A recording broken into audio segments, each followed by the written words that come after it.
primero se está criminalizando el derecho a la protesta. De hecho, si bien se han hecho mención de algunos artículos y temas, la intención era sobre todo evidenciar que hay varios temas que deben debatirse. Sí. ¿Por qué mencionar el tema de que no se está respetando la democracia? Porque si bien se ha repetido varias veces que se escuchó a los sectores, en la práctica esto no es real. Un ejemplo muy concreto es el artículo 157 cuando se trató el aborto, que hubieron más de 137,000 firmas entregadas a la comisión en la Cámara de Diputados, una serie de manifestaciones que ni siquiera están mencionados en el informe de comisión cuando pasó al Pleno para ser tratado en la Cámara de Diputados. Entonces son varias las evidencias que muestran que en ningún momento se escuchó a la población, no se recogieron los criterios jurídicos que podían ser considerados en el tratamiento y el resultado final ahora nos muestra que hay una inseguridad jurídica muy marcada, sobre todo a leer los artículos en el contexto general del código que no tienen la claridad y la especificidad que tiene que tener un código penal. Precisamente en el artículo 157 que contempla la opción de realizar aborto sin que medie ningún tipo de protección para el bebé que se encuentra en gestación. Sobre el tema de la familia, el asunto, por ejemplo, de la bigamia que se ha estado hablando y que se ha estado comentando tanto en redes sociales, por ejemplo. La bigamia, el abandono de mujer embarazada y otros delitos que estaban tipificados en el código todavía vigente de protección a la familia. ¿Por qué preocupa profundamente este tema? Porque parecería que deja de tener importancia el ámbito de protección a los derechos dentro de la familia. El criterio que hemos escuchado de gente que ha participado en la redacción del código es que lo que se busca es no perseguir hechos que podrían tratarse de otra forma. Inclusive se ha utilizado el ejemplo de que se utilizaba la criminalización de ciertos delitos para chantajear, que es un tema distinto a lo que es la tipificación de un código. En el código deben tipificarse conductas, estas deben estar orientadas a prevenir y a sancionar, independiente del criterio de que cada uno crea que debe ser o no debe ser un delito. ¿Por qué estaba dentro del ámbito de protección a los derechos de la familia? Precisamente para poder resguardar ese derecho. El Código de las Familias, que no es mucho anterior a este, estamos hablando del 2014, da una protección muy especial a la familia. La Constitución Política del Estado da una protección especial a la familia y es absurdo que el Código Penal desproteja completamente el ámbito familiar. ¿Ustedes consideran que está de acuerdo esta convocatoria que ha hecho el presidente Evo Morales de darse un tiempo de un año? Como usted escuchó hace algún segundo, hay un debate muy encendido. Sin embargo, entendidos en materia penal, dicen, las normas de este código entrarán en vigencia 18 meses después. Entonces, si ya tiene 18 meses de diferimiento en su aplicación, ya no ameritaba hablar de que va a haber un año para poder socializarlo. Son dos elementos importantes. Uno, que no parece haber ninguna concesión especial porque precisamente están los 18 meses de vacatio legis antes de que entre en plena vigencia. Pero por el otro lado está el tema de que socializar un código no equivale a dialogar y debatir.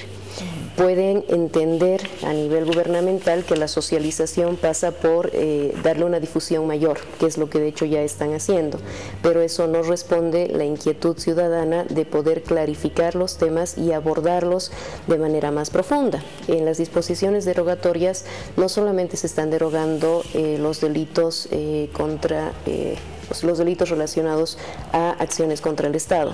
También se están derogando delitos relacionados con el medio ambiente, delitos electorales y otros delitos relacionados con temas impositivos, aduaneros, etc. Entonces no es un tema de simplemente socializar, es un tema de debatir y de poder darle al código un sentido garantista, que la población realmente tenga la certeza de que la conducta que van a perseguir el día de mañana es una conducta claramente determinada. No consideramos posible a nivel de la conferencia episcopal que esto se pueda dar con una revisión o una modificación parcial, porque no es hablar solamente de artículos en específico, es el conjunto del código cuya formulación ha entrado además en una serie de ambigüedades cuando se habla de crímenes, delitos e infracciones y no se especifican las cosas. Puedo ir a otro ejemplo, el artículo 88, por ejemplo. Sí, precisamente. Que es uno de los más cuestionados a nivel de las instancias religiosas. lo relacionaremos con el artículo 66, que hace referencia a la responsabilidad de personas jurídicas. Es una figura totalmente nueva. ¿Por qué? Uno de los principios jurídicos en materia penal es que la infracción es intuita persona, la comete la persona. ¿Qué persona? La persona natural. Una persona jurídica que es abstracta no puede incurrir en un delito. Quien incurre es el representante legal o un miembro de esa organización. El artículo 66, haciendo referencia a la responsabilidad de personas jurídicas, se conecta con el 88 en el sentido de que se está estableciendo que el representante legal de una organización religiosa puede ser responsable de un delito de trata y tráfico. Lo pone de manera genérica, con el reclutamiento, que además lo mezcla con las Fuerzas Armadas. Es decir, animar a una persona a que pueda, por ejemplo, estudiar en el seminario para una formación religiosa podría encajar dentro del tipo penal. Eso no debería ocurrir jamás. O sea, no pueden haber supuestos de cómo va a encajar el tipo penal. Tiene que ser taxativo y claro. Si además del hecho de que el representante legal va a ser sancionado, perseguido y sancionado por este hecho, hay responsabilidad a partir de la persona jurídica, se está dando una doble sanción. Se le sanciona por ser representante de una persona jurídica y se le sanciona por el hecho concreto. Este tipo de contradicciones y de duplicidad no pueden encontrarse en una norma penal por la taxatividad que tiene que tener el Código Penal. Precisamente el artículo 88, parágrafo primero, numeral 11, ¿no? El que se refiere al delito de trata relacionado con el reclutamiento de personas para organizaciones religiosas o de culto. Han manifestado que esta ambigüedad manifiesta claramente estar contra la libertad religiosa. Sí, y la razón es precisamente que el delito de trata y tráfico tiene que perseguirse y eso es indudable. No creo que nadie se resista a esa persecución.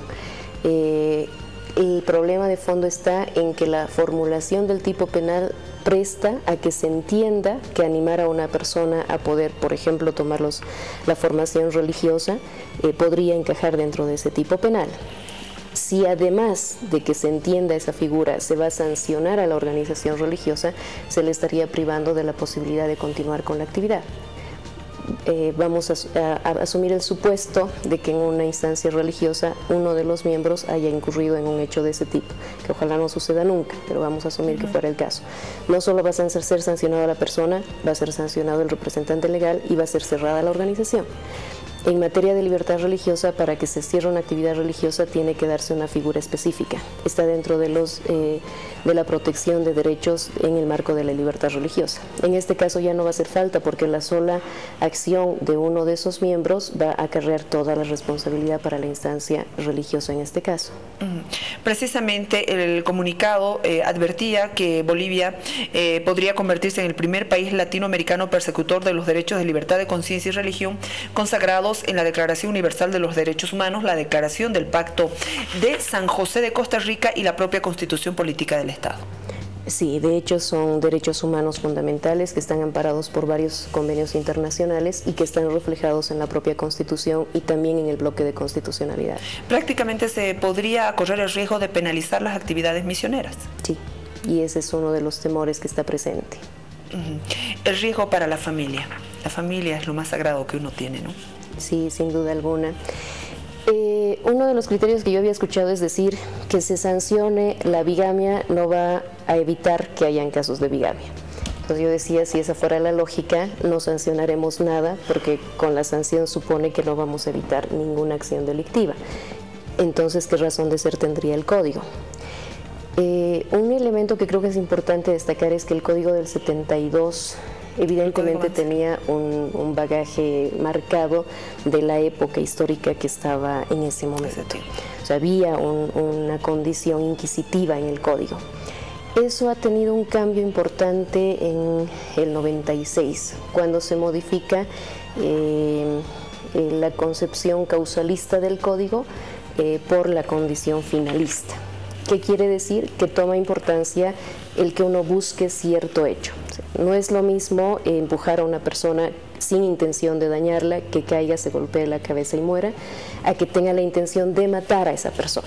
Hay una diferencia importante y esa intención, esa finalidad del hecho delictivo toma una importancia que se configura en la reforma importante que se hizo en el año 96.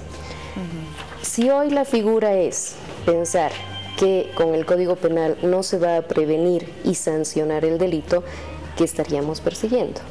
La razón de penalizar la bigamia, de penalizar el abandono de mujer embarazada y otras figuras penales que han hecho protección a la familia está orientada a evitar que se desprotección.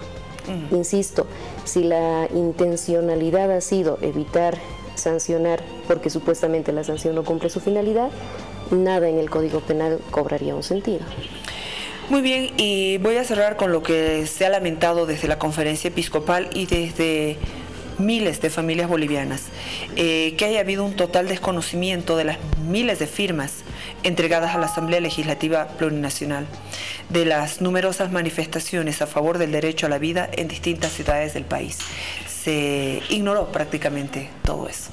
Sí, me parece importante mencionar algo. El código todavía vigente lo que tipifica es la conducta de acabar con la vida del ser en gestación. O sea, el bien jurídico protegido es la vida. En la redacción del artículo 157 en ningún momento se está preveyendo la protección de la vida. Se está desconociendo el derecho del ser en gestación a la vida, que es un derecho humano fundamental y que está previsto en la Constitución Política del Estado.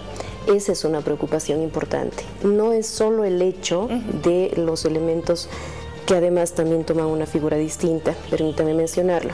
No es lo mismo decir, como el Código actual establece, el quitar la vida de un ser, en este caso en gestación, va a tener una sanción porque es un atentado contra la vida y pone 2 causales de impunidad. ¿Qué significa? Que sigue siendo delito, pero en esos 2 casos no se va a perseguir el delito porque le da un eximente. Esa es la figura actual. ¿Qué plantea el nuevo código? Hace desaparecer el tipo penal, lo único que penaliza es el que se obliga a una mujer con violencia a realizar un aborto, obligarla a abortar, y plantea una serie de causales por las cuales se va a eximir la conducta de ser tipificada como un delito.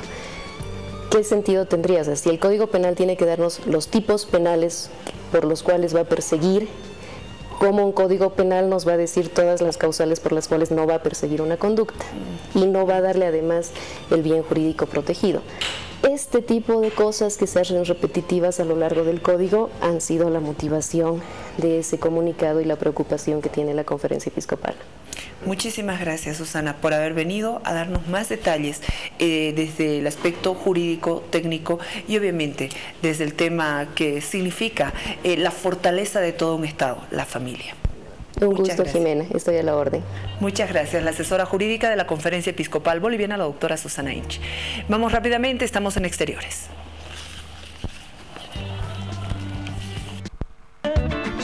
Pasa la noche y quédate mañana todo el día.